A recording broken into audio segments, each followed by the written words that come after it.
Olá pessoal, tudo bem? Quero pedir para você curtir, comentar e principalmente se inscrever no canal. E é muito bom que você esteja aqui comigo. Hoje eu vou falar sobre um assunto que é o intervalo do trabalhador intrajornada. Ou seja, aquele intervalo que você tem entre para descansar, enfim, para almoçar. Eu vou falar sobre isso porque houve algumas alterações e muitas pessoas têm me perguntado sobre essa situação. Então eu vou falar aqui nesse vídeo de hoje de forma clara, objetiva e bem simples para você entender qual o seu direito do horário de descanso, quanto tempo você tem e como funciona essa situação, principalmente com a reforma trabalhista que consignou algumas alterações. Pois bem, chama-se de intervalo intrajornada, aquele dentro da sua jornada de trabalho. Pois bem, você tem que olhar qual que é a sua carga horária de serviço. Se você tem uma carga horária de até 4 horas, presta atenção, se você tem uma carga horária de até 4 horas por dia, você não tem direito a intervalo. Ah, André, eu não tenho direito a 10 minutinhos, a 15 minutinhos para mim fazer um lanche, para mim almoçar e tal. Não, você não tem. Se você trabalha, tem uma carga horária de até 4 horas por dia, você não tem direito a intervalo. Ponto.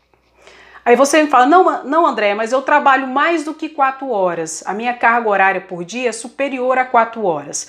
Pois bem, se ela for mais do que 4 horas até 6 horas, você tem 15 minutos de intervalo. Mais de 4 horas até 6 horas, você tem um intervalo de 15 minutos.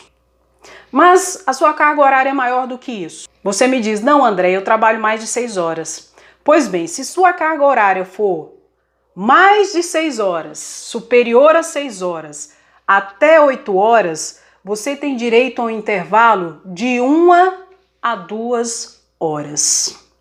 Vou repetir, se sua carga horária é superior a 6 horas e vai até 8 horas, está nesse intervalo. Você tem uma carga horária diária nesse intervalo. Mais de 6 até 8 horas. Você tem direito ao intervalo de 1 a 2 horas. Aí você me pergunta, André, e quem define isso? O empregador. Só que é importante dizer que ele pode definir entre 1 e 2 horas.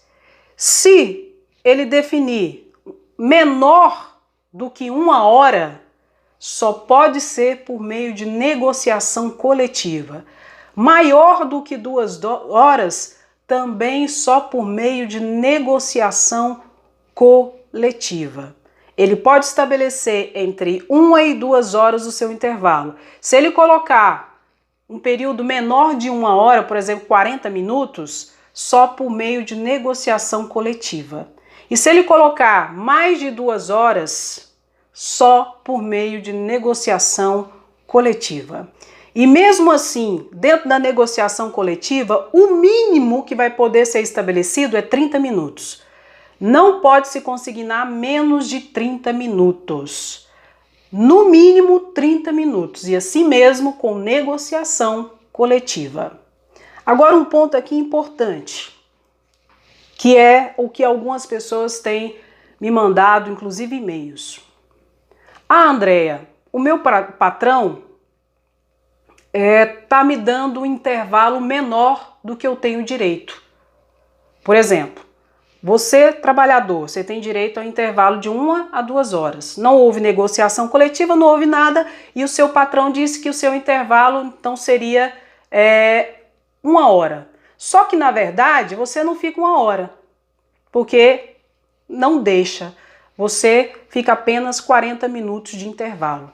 Ou seja, você está tendo um intervalo menor do que o que está escrito na lei. E não teve negociação coletiva, então não poderia ser 40 minutos. Teria que ser de 1 hora a 2 horas. E o seu patrão está obrigando que você faça, que você descanse apenas 40 minutos. O que fazer? Pois bem, aqui teve uma alteração substantiva, tá? Com a reforma trabalhista. O que você vai ter direito diante disso? Você vai ter direito de cobrar, tá? Os 20 minutos que o patrão está te tirando, com mais 50% do valor dessas horas. Aí você fala, eu vou ter direito então de cobrar como se fosse hora extra? Não, não é hora extra. Porque a hora extra, ela incide sobre toda a sua remuneração. Então ela é uma verba salarial. Nesse caso, não é hora extra, porque essa é uma verba indenizatória apenas. Porque antes, gente, quando isso acontecia, o TST, o Tribunal Superior do Trabalho, entendia que você teria direito de receber toda hora, como se você nem tivesse descansado, toda hora com hora extra. Agora não, o entendimento mudou porque a lei mudou. O artigo 611 da CLT mudou. Lá diz que você só vai poder cobrar aquele período em que o patrão te suprimiu, com um valor de 50% a mais da hora, tá? Ou seja, ficou melhor para o patrão. Antes se presumia que ele teria que pagar todo o período que você tinha direito, como se você nem tivesse descansado, nem mesmo os 40 minutos no caso. Agora não. Agora vai ser cobrado do patrão, você tem direito de receber aquilo que foi suprimido dobrado, mais 50%, tá? É essa mudança que teve. E não é hora extra, tá bom? Então, se você tá acontecendo isso com você, você tem direito, tá? No momento oportuno, vá ao judiciário e cobre, porque é um direito seu.